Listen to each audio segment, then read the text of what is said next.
প্রিয় দর্শক, জানিয়ে দেব আমাদের হাতে থাকা সর্বশেষ আপডেট আন্তর্জাতিক বাংলা খবর। চ্যানেলটি সাবস্ক্রাইব করে আমাদের সাথেই থাকুন। প্রিয় নেতার মৃত্যুতে কাঁদছে পুরো দেশ। তেহরানের রাস্তায় এখন লাখো মানুষের ঢল, হাতে প্রতিশোধের লাল নিশান। সবার মুখে একটাই কথা, প্রতিশোধ। ঠিক এমন আবেগঘন পরিবেশেই যুক্তরাষ্ট্র ও ইসরায়েলের বিরুদ্ধে ন্যায় বিচার চাওয়ার কঠিন ঘোষণা দিল ইরান। ইরানের পররাষ্ট্র মন্ত্রণালয় একটি বিবৃতিতে জানিয়েছে, তারা যুক্তরাষ্ট্র ও ইসরায়েলের বিরুদ্ধে ন্যায় বিচার চাইবেই। এটি তাদের একটি দীর্ঘস্থায়ী লক্ষ্য হয়েই থাকবে। মন্ত্রণালয় আরও জানায়, সর্বোচ্চ নেতার বিদায় অনুষ্ঠানে বিশ্বের নানা প্রান্ত থেকে বড় বড় নেতা এসেছেন। এটি প্রমাণ করে খামেনি কত বড় মাপের নেতা ছিলেন এবং ইরানের মানুষ কতটা মহান। গত 28 ফেব্রুয়ারি যুক্তরাষ্ট্র ও ইসরায়েলের হামলায় নিহত হন 86 বছর বয়সী আয়াতুল্লাহ আলী খামেনি। শনিবার তেহরানের গ্র্যান্ড মোসাল্লায় তার জানাজা শুরু হয়েছে। পতাকায় মোড়ানো খামেনির কফিনের ওপর রাখা আছে তার কালো পাগড়ি। পাশেই রাখা হয়েছে হামলায় নিহত তার 14 মাস বয়সী নাতনি সহ অন্যদের ছোট বড় কফিন। মানুষ যুক্তরাষ্ট্র ধ্বংস হোক এবং প্রতিশোধ বলে স্লোগান দিচ্ছেন। প্রিয় নেতাকে বিদায় জানাতে এসে স্পিকার গালিবাফ সহ অনেকেই কান্নায় ভেঙে পড়েন। এক যুবক আক্ষেপ করে বলেন, এই ট্র্যাজেডি দেখার আগে আমার মৃত্যু হলে ভালো হতো।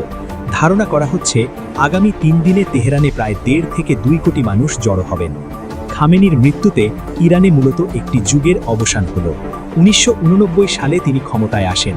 তার সময়ে মার্শাল বাহিনী ও মিসাইল কর্মসূচি অনেক শক্তিশালী হয়। তার মৃত্যু জাতিকে দুর্বল না করে বরং আরও এক করেছে। 6 দিনের এই বিদায় অনুষ্ঠান ইরান ও ইরাকের বিভিন্ন শহরে চলবে। আগামী শুক্রবার খামেনির জন্মশহর মাশহাদে তার দাফন সম্পন্ন হবে। এদিকে ইসরায়েল ইরান যুক্তরাষ্ট্র চুক্তি বানচালের চেষ্টা করছে, বলছেন এরদোয়ান। যুক্তরাষ্ট্র ও ইরানের মধ্যে হওয়া শান্তি চুক্তিটি বড় ধরনের হুমকির মুখে পড়ছে। তুরস্কের প্রেসিডেন্ট রিসেপ তাইয়েব এরদোয়ান অভিযোগ করেছেন, ইসরায়েল এই চুক্তিটি নষ্ট করার চেষ্টা করছে, কারণ যুদ্ধ আর সংঘাত ছাড়া ইসরায়েল টিকতে পারবে না। ইস্তাম্বুলে পাকিস্তানের প্রধানমন্ত্রী শাহবাজ শরীফের সঙ্গে এক সংবাদ সম্মেলনে এরদোয়ান এসব কথা বলেন। তিনি বলেন, শান্তি ফেলানোর এই মধ্যস্থতা খুব কঠিন ছিল। তুরস্ক এ অঞ্চলে শান্তি আনতে যে কোনো সাহায্য করতে প্রস্তুত। ইসরায়েলকে সতর্ক করে তিনি বলেন, সিরিয়া ও লেবানন সহ পুরো অঞ্চলের সংঘাতের ওপরই ইসরায়েলের টিকে থাকা নির্ভর করে। সম্প্রতি যুক্তরাষ্ট্র ও ইরানের মধ্যে 14 দফার একটি সমঝোতা স্মারক প্রকাশ করেছে মার্কিন প্রশাসন। এর নাম দেওয়া হয়েছে ইসলামাবাদ সমঝোতা। এই চুক্তিতে মূলত হরমুজ প্রণালী আবার খুলে দেওয়া এবং ইরানের ওপর থেকে কিছু আর্থিক নিষেধাজ্ঞা কমানোর কথা বলা হয়েছে। বিনিময়ে ইরান তাদের পারমাণবিক বর্জ্য ধ্বংস করবে। চুক্তির পর ইরান যুক্তরাষ্ট্রের কাছে গ্রহণযোগ্য আচরণ করলে যুক্তরাষ্ট্র তাদের আরও অর্থনৈতিক সুবিধা দেবে। চূড়ান্ত চুক্তির জন্য 60 দিন সময় পাওয়া যাবে। ন্যায় বিচার চায় ইরান। এদিকে ইরানের পররাষ্ট্র মন্ত্রণালয় একটি বিবৃতিতে কড়া ভাষায় জানিয়েছে, তারা যুক্তরাষ্ট্র ও ইসরায়েলের বিরুদ্ধে ন্যায় বিচার চাইবে। এটি তাদের দীর্ঘস্থায়ী লক্ষ্য হয়ে থাকবে। এছাড়া ইরানের সদ্য প্রয়াত সর্বোচ্চ নেতার জানাজায় সারা বিশ্বের বড় বড় নেতাদের উপস্থিতি প্রমাণ করে তিনি ও ইরানের মানুষ কতটা মহান। শেষ সংবাদ জানিয়ে দেব, যাই ঘটুক ওয়াশিংটনে আজ ভাষণ দেবেন বললেন ট্রাম্প।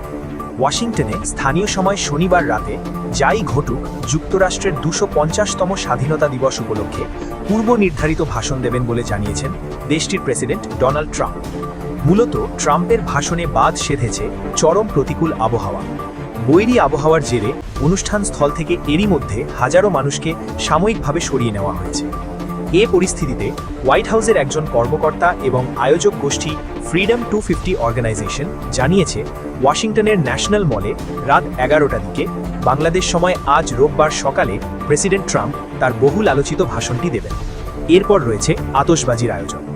ট্রাম্পের ভাষণ ঘিরে প্রচণ্ড গরমের মধ্যে ন্যাশনাল মলে তার হাজারো সমর্থক জড়ো হন।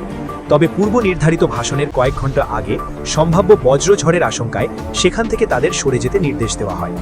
এ নির্দেশে অনুষ্ঠানস্থলে বিশৃঙ্খলা দেখা দেয়। কেউ কেউ সেখান থেকে বের হওয়ার পথের দিকে ছুটে যান, আবার কেউ কেউ অনুষ্ঠানস্থল ছাড়তে অস্বীকৃতি জানান। কেউ কেউ আবার ভেতরের দিকে যাওয়ার চেষ্টা করেন, ট্রাম্প ট্রাম্প বলে চিৎকার করেন। নিরাপত্তা কর্মীরা ট্রাম্প সমর্থকদের নিয়ন্ত্রণে আনতে হিমশিম খান।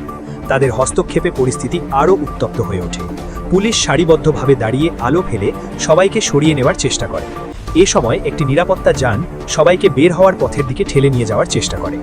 যুক্তরাষ্ট্রের স্বাধীনতা ঘোষণার 250 বছর পূর্তিতে 4 জুলাই ট্রাম্প কয়েক ঘন্টার সামরিক বিমান মহড়া এবং নির্বাচন প্রচারের আদলে একটি ব্যতিক্রমধর্মী রাজনৈতিক সমাবেশের আয়োজন করেন। অনুষ্ঠান শেষে রয়েছে প্রায় 40 মিনিটের আতশবাজি পোড়ানোর আয়োজন। একে ইতিহাসের সবচেয়ে বড় আয়োজন বলেও প্রচার করা হয়। আজ দিনের শুরুতেই ট্রাম্প তার মালিকানাধীন সামাজিক যোগাযোগ মাধ্যম ট্রুথ সোশ্যালে লেখেন, প্রচণ্ড গরম থাকা সত্ত্বেও যদিও পূর্বাভাসের মতো এতটা খারাপ নয়, ওয়াশিংটনে মানুষের উপস্থিতি অবিশ্বাস্য। গতকাল ওয়াশিংটনের তাপমাত্রা 101 ডিগ্রি ফ্যারেনহাইট বা প্রায় 38 ডিগ্রি সেলসিয়াস পর্যন্ত উঠেছিল। স্বাধীনতা দিবসের এই আয়োজনে অংশ নিতে ওয়াশিংটনে এসে 62 বছর বয়সী অবসরপ্রাপ্ত সরকারি কর্মকর্তা র্যান্ডি কোল বলেন, সামান্য গরম সহ্য করাটা তেমন কিছুই নয়। আমাদের এই অসাধারণ দেশের স্বাধীনতার জন্য অসংখ্য মানুষ যে ত্যাগ স্বীকার করেছেন সেটার তুলনায় এটা খুবই নগণ্য। প্রতিকূল আবহাওয়ার মধ্যেও অনুষ্ঠান চালিয়ে যাওয়া প্রসঙ্গে 80 বছর বয়সী ট্রাম্প বলেন, এ গরমও তাকে দমিয়ে রাখতে পারেনি।